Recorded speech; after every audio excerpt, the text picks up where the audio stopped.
And this evening, we're going to be joined by Matthew Smith, who'll be joining us live, and some other community members will be also joining us. Thank you, Lex. Here, let's get Matthew joined in. Okay, everyone. It's been a very difficult week. Matthew, how you doing? Good, how are you? Good. Just in your car. Yeah, thank you for joining us. It's been a very challenging weekend for a lot of the community with the gun violence in our community. And I just felt it would have been great for us to have that conversation with some of our community and just to see how we are able to work together through these difficult times. What Matthew from a person who lived experience, what is your take regarding this whole dramatic situation over the weekend in Toronto? Assuming what happened was it some type of parade or something? Yeah, St. Clair Festival, Salsa Festival was taking place. This happens, once a year? Yeah, it's a once-a-year event that takes place in Toronto, along with the regular festivals for the summer, significant amount. But it was very, very sad to see 2 people lost their lives, but also the amount of community members that's impacted. And then we also have Caravana coming up. That's another one we've got to look at to see concern about safety. And at no time should anyone in their community feel unsafe or so forth, right? Yeah, I mean, aside from the 2 lives directly impacted, sadly, bystanders that are there, it's definitely a pretty brazen public place for that to happen. It's crazy. Yeah. And then on top of it, last night we had another shooting in Toronto. And on the same weekend, we had another shooting in another area where one individual lost their life. So it's fair to say it was a very traumatic weekend overall. Well, what was the ethnicity of these 2 victims? We're all individuals of color. I saw a few videos kind of the aftermath because there was one incident. What was that? You broke up for a minute there. I said I saw a few different, just some stuff on Instagram.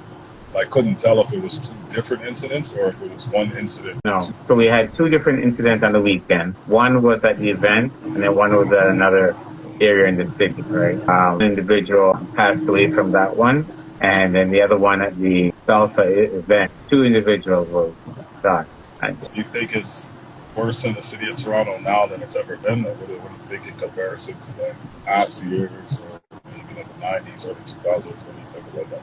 Well, out of fairness, it says the crime rate or shooting was down 26% compared to last year. So up until this point last year, they're saying it's down. That's right. That's what they're saying. So, and folks, if you'd like to join us, you're welcome to join us in this conversation. I feel it's something important that us as a community meet together to have these conversations. But also, my condolence to the families and also the victims, families for their loss. But this is a situation where I see both families, the family of the accused, the family of the deceased. There's a lot, and everyone is suffering overall, and the community itself. Okay, now we're in a community where you're here when it comes to our events where we're supposed to be enjoying ourselves. Yeah, it's hard for me to speak on the city of Toronto itself. I don't live in Toronto, but I think it's probably the same. Despite the location, people are still affected the same way.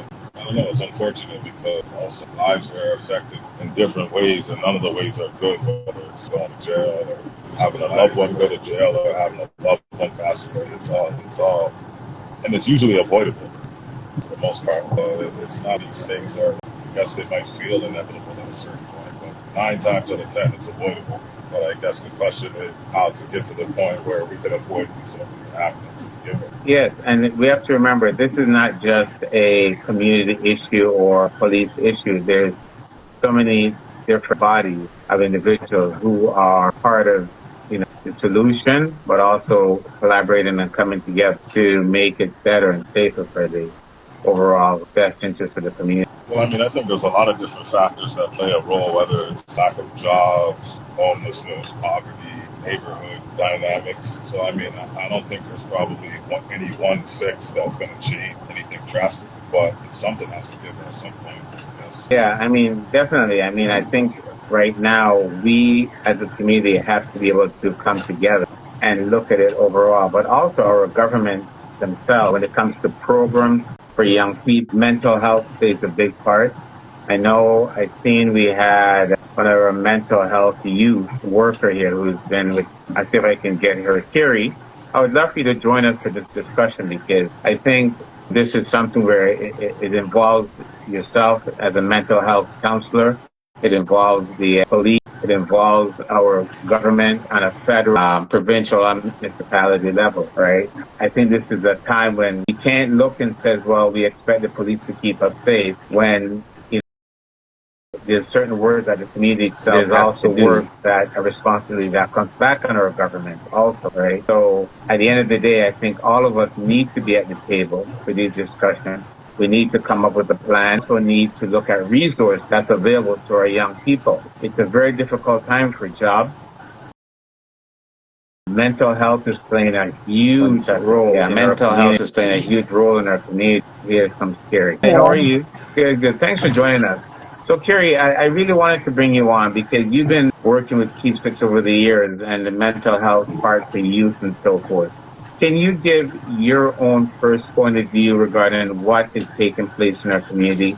And just as a community member, the idea of how you feel safe and other members. Carrie, I think your connection seems to be bad. Yeah, the connection is just, I know she's not connecting. What was I saw you had an interview on CP24 the other day. I kind of missed it. I caught the tail end. Yeah. They had asked me to speak about the weekend issue and the gun violence in our community. So I had the opportunity to speak CP24 about that.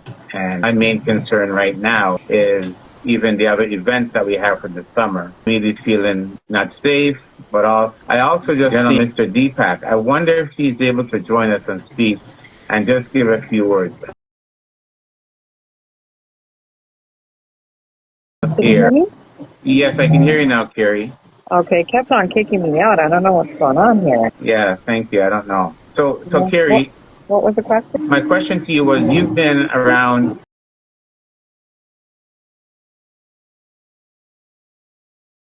opinion about what's going on, what you're seeing, the mental health part of it in our community and our young people. Can you hear me, Carrie?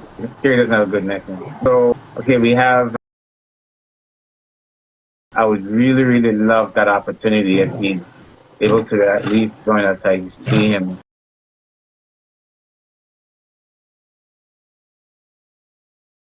My life and experience, probably even before I was born. Opinion itself and how you allow certain things to rule your decision. I've studied my behaviors for years. I'd just like to get your always a work in progress.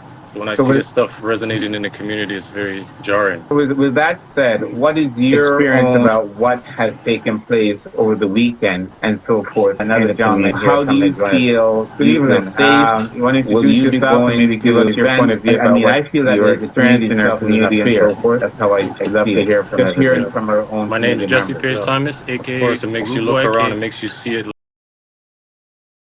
The system has been ingrained, so my opinion towards it is also 15 years where it's just a social mask where you're seeing this every day on your reels. So sure, it affects people negatively. Personally, I do see it myself. So as for you as a young man, you would say that's triggering this behavior constantly in our community? I would say also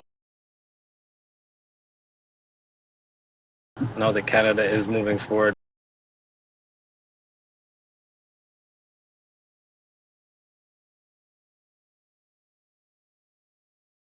and they're trying to do bail reforms at times. I don't know if people when you have them sitting down pre-trial, what are they getting? Is every person that's involved in these crimes questions to be asked? So, but is it fair to say that, I mean, even if it's a person's first time, the question is what is driving that person to be able to pick up that gun to feel it's okay to take another person's life? Those are the questions I've been asking, right? I get the opportunity to go inside and see guys and support guys and so forth. And I've had guys on our caseload they might have, but now they're in their 40s and so forth, criminal, and not able to get out. And now they're able to pass on that message to other individuals about that bad choice that they made, right? Sorry to interrupt. Series of years where you're experiencing stuff in lower income community causing you to think that demonstration you've seen before is what is used in every situation. What do you identify with as a young youth out here, because we're seeing it's just the youths. It's just people getting caught up from too young, Got and they in feel like that's the involvement only at the outcome age because it's of constant. It's 19 or over and 18. over. I believe personally. It's funny you use that same word tired, and I think last week Matthew was and I was saying that thing because we've seen a lot of guys in their 50s, and so we're dealing Identity. with and So it supporting. does. They're saying they're tired, right? Mhm. But my view is that driving that A person to certain. make those kind of decisions, Mm. you know.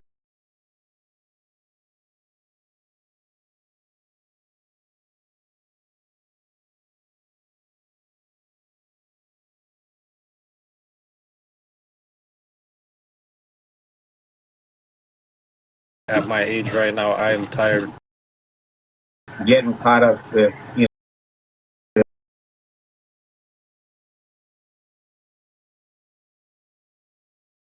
And is it in our hands at the moment? right. And then the next question is, how does a 13-year-old come in possession of a firearm?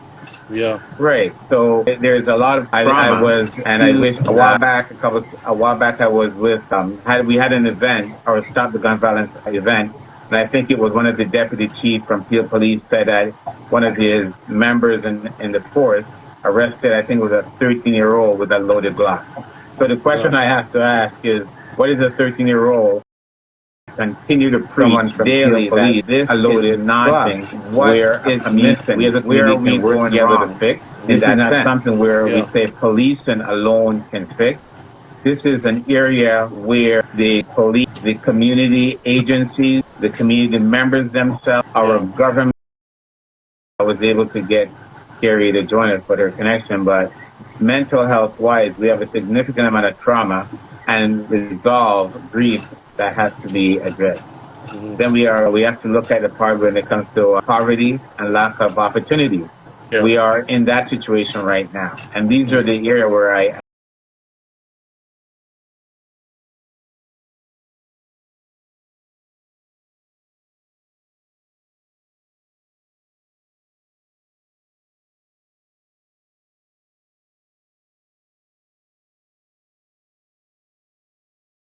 our Minister of Mental Health.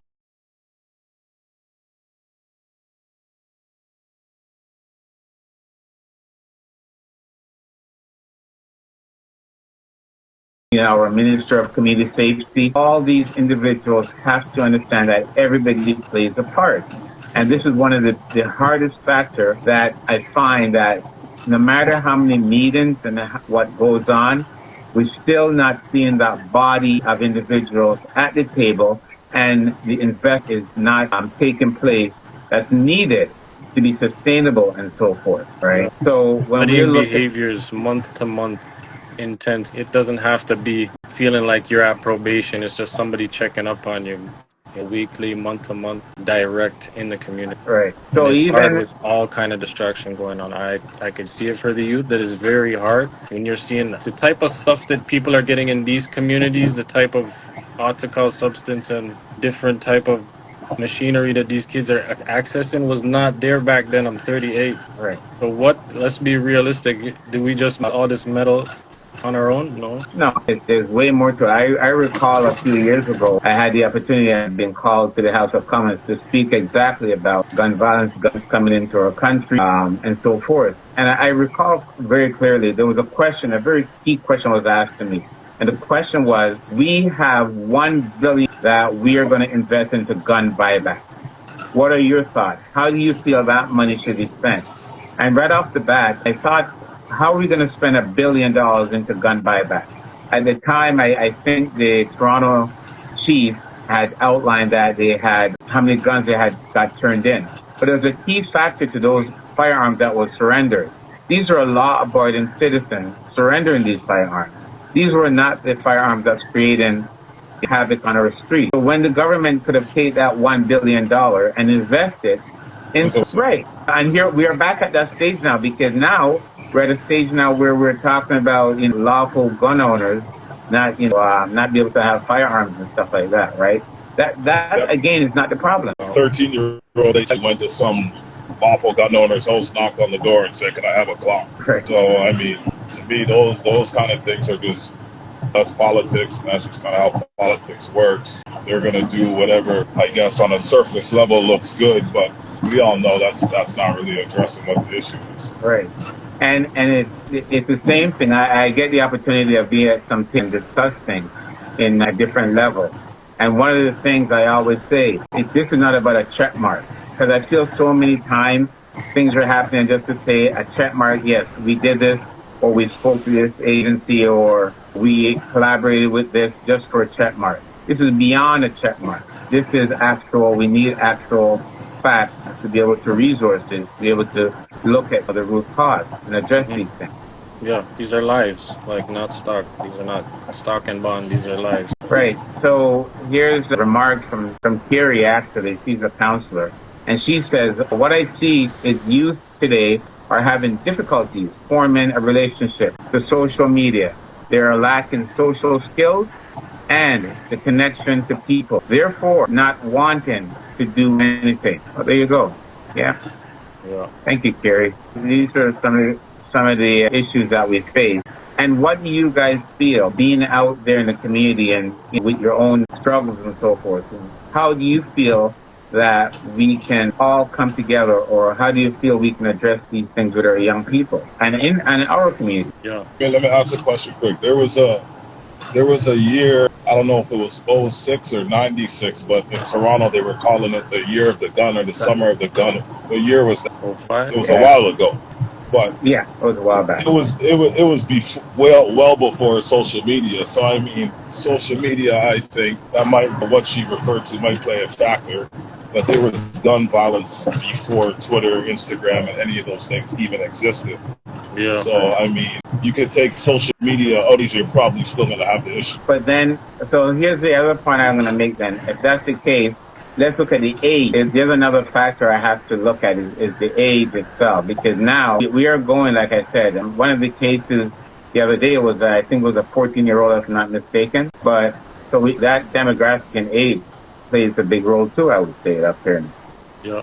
Yeah. Right? If I can hear police is saying that they are arresting a 13-year-old with a loaded Glock, I don't think they're arresting too many 13-year-olds with a loaded Glock years ago, right? Yeah. So we have a totally different demographic of individuals that.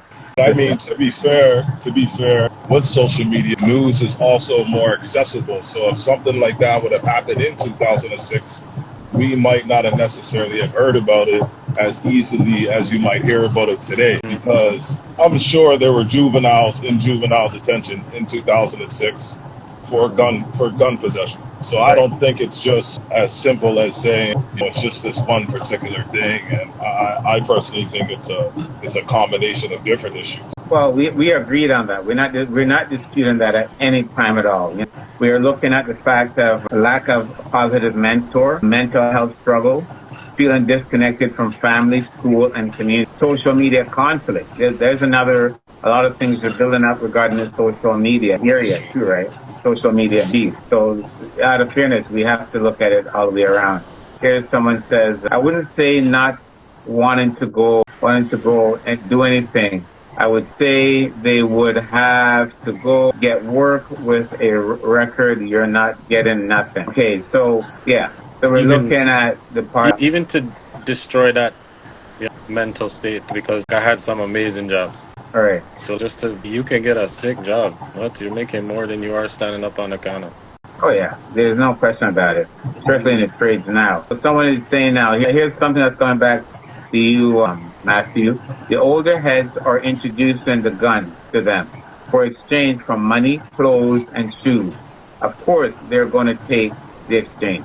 That's news to me. So a lot of people said at one time that things are out of hand because the older heads, the younger ones are not listening to the older heads. So that was one of the arguments I've heard over time. And the older heads are saying that they just sick and tired of talking because they're trying to encourage them and give them other paths, but they're not listening to them, right? That's fair. I think that is true for sure.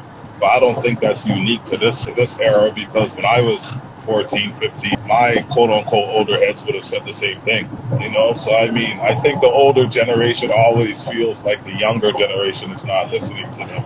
So I don't think that's unique to 2026 necessarily. Right. If anyone would like to join us to give their own point of view here, you're welcome to join us. We'd love to hear from you. This is a conversation that I'd really like to hear other people's point of view, something that we can actually bring to the table and hear how we are able to support, but also the feeling of our community. How is our community feeling in this traumatic situation that has taken place in the last couple of days? And was it last night? We had another shooting again last night. Right? We had another shooting in the last 24 hours. All right. This was in Scarborough. This one is another firearm incident in Scarborough, which police are still investigating. Right. This is by a school, Nielsen and Sowell Road. Approximately 3:10 a.m. So this happened in the last few hours. It hasn't been 24 hours yet.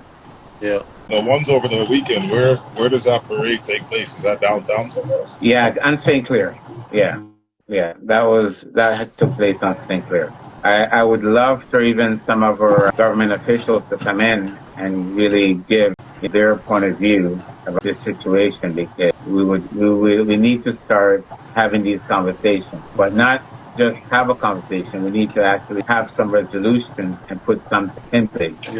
Yeah, that's the key word, resolution. Yeah, resolution, politically correct, sit down, engagement. Yeah, that's definitely needed. Again, if anyone is out here and would like to join in here, please, you're welcome. We would really love to hear from you. Who's the mayor in Toronto? Is it a good job? Yeah. When's the next election? Coming up soon. They're getting ready for it. So, I mean, right now I think it's the time they'll probably focus towards all this gun violence. Okay, this happened at Salsa event. Of course, it's going to be a big thing. I'm sure the community is concerned at for such thing to take place at such an event, a family event, so to speak.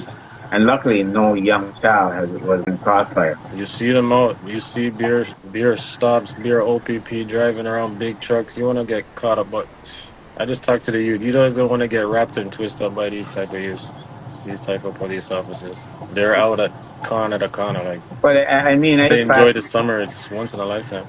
But even the fact I was watching a video of the incident, and I saw the police was running, and I saw people with cell phones holding up cell phones trying to video, and I couldn't understand it. I guess everybody wants to be the first one on social media with that post. So that's also concerning. Here's someone says, no matter what, every summer it's a blood summer. It's going to get worse, so blaming it on social media and not wanting to do nothing, isn't it? We're not blaming it on social media. We're saying that there's a whole lot of factors. That's what we're saying. We have the mental health. That's a factor. We have the lack of jobs. That's another factor. We have the lack of mentors. That's another factor. We have social media. So we're just looking at all different areas where we're able to really dive in and look at the root cause. Yeah, because everybody's outlet is unique. So what works for me is music. I do things like that, writing that, piles of lyrics, piles of stories, journals. Gotta get it out some way, but people's outlets are unique. People are different. These children have different ways of expressing themselves. And stuff rests in your mind. Stuff will rest in your mind and manifest. Yeah, well, definitely. As mental health is widely accessible, so I always utilize these services. You just got to talk to somebody, whether it's at the front or you're fully engaged and you gave it all your all. No holds bars, no pride. So even though with what you're seeing and your peers and so forth, how are they feeling? Well, there's a lot of peers that I don't speak to anymore, and also a lot of peers that aren't here with us anymore. So family has passed away, things like that. So how do people handle grief? How do you handle those thoughts? There's a lot of, when a crisis comes or some panic situation there's going to be that confusion. There's going to be sides to it. There's a lot going to occur at that very moment. How are these children getting tools like that ahead of these situations in order to deal with that type of situation? Because I won't lie, I've literally pressed that red button, easy button. So now to put in the work, it feels a lot better, and I could demonstrate, I could voice it. So I think, again, we have to look at prevention, and prevention starts, long before these young people pick up a gun.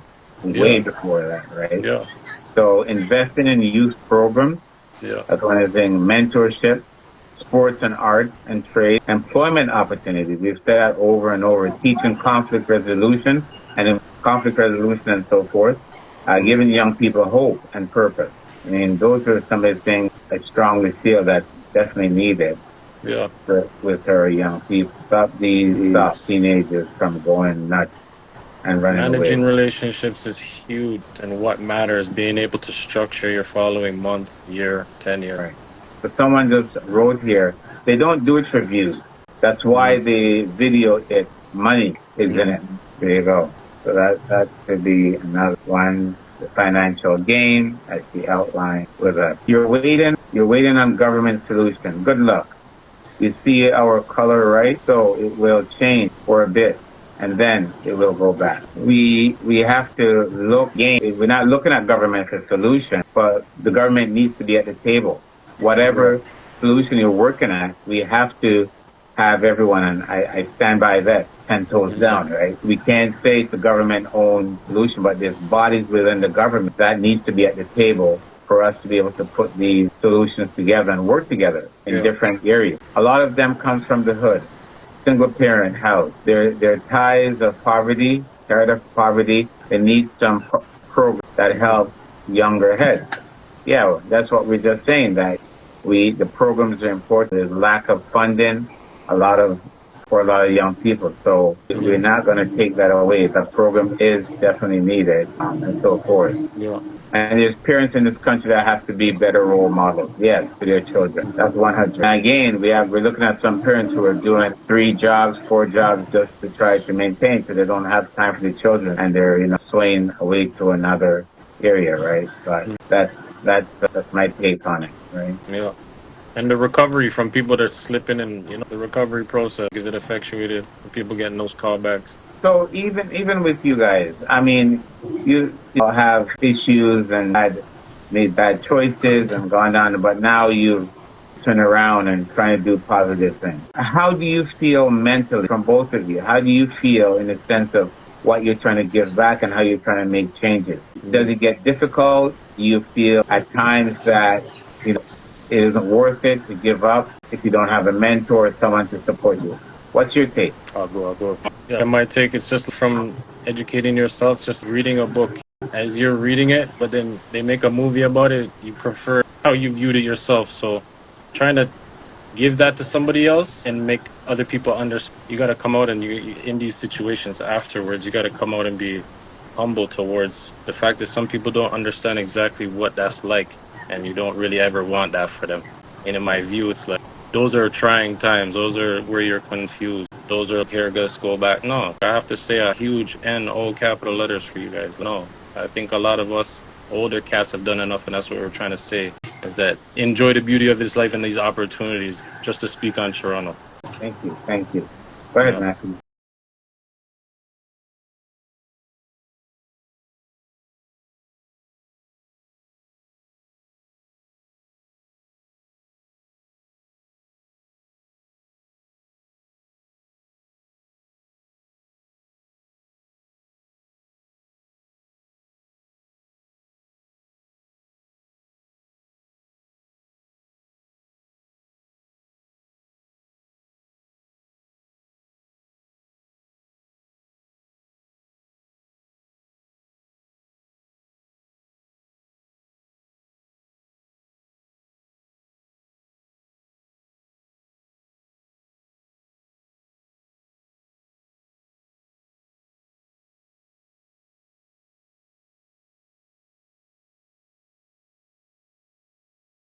Personally, I would say mentally, I feel fine. Life is stressful, so I would say it's harder probably deciding you're going to make the change than it actually is making the change itself. I think it's probably more of a mental hurdle than it is anything else, because once you decide that that's what you want to do, I mean, life has challenges, but I'd rather have the challenges of an easygoing, providing life than the challenges of being in prison or being in the streets or whatever. So, me personally, I feel good. I feel fine. Yeah. Great. Thank you. I mean, it can be challenges, no question. Again, it comes back to having mentors and individuals to support that change in your life, right? We all need to understand the pressures of young people face. They can relate in ways others sometimes cannot. And that's some of the things. And that's a well-known fact. I've seen a lot of guys who are serving life sentence, and they would do anything just to, that one bad decision that they made. So I can definitely understand in that aspect, right? Yeah. And I think that's why it's so beneficial to have individuals be able to explain to these young individuals about how their life has changed from that one mistake. Nobody ever plans to get in trouble, so it's usually just one or two things that change the course of the rest of your life. So, I mean, no one wakes up and walk, but just one choice or bad decision or mistake that you make in the run of that day that just changes everything. Right. Yeah. And here's something I guess from says things are getting harder, and unfortunately, only the fittest will survive. If you want to make that change, oh, good point. Things are getting harder, but again, for the fittest to survive, you have to have that support around you. That's one of the key factors. And I've seen a lot of guys who've made good positive changes, who's doing great stuff in the community. So, out of fairness, it can be done. Yeah. And the marginalized community is very big. So it's also a lot of different stories. So how could they have gotten those tools? How can us deliver them tools? All right.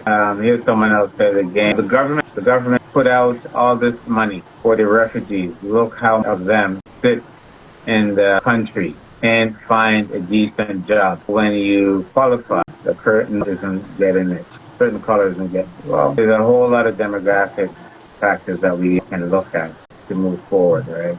But at the end of the day, we gotta have these conversations. We have to think about our community and safety and so forth, right? And how we can make these changes to support our young people. Prevention, we have to always think about prevention. Prevention comes first. And that's how I kind of view it, right? The prevention is the key part. Prevention is often most effective when you see someone who has walked that path. Yeah. Exactly.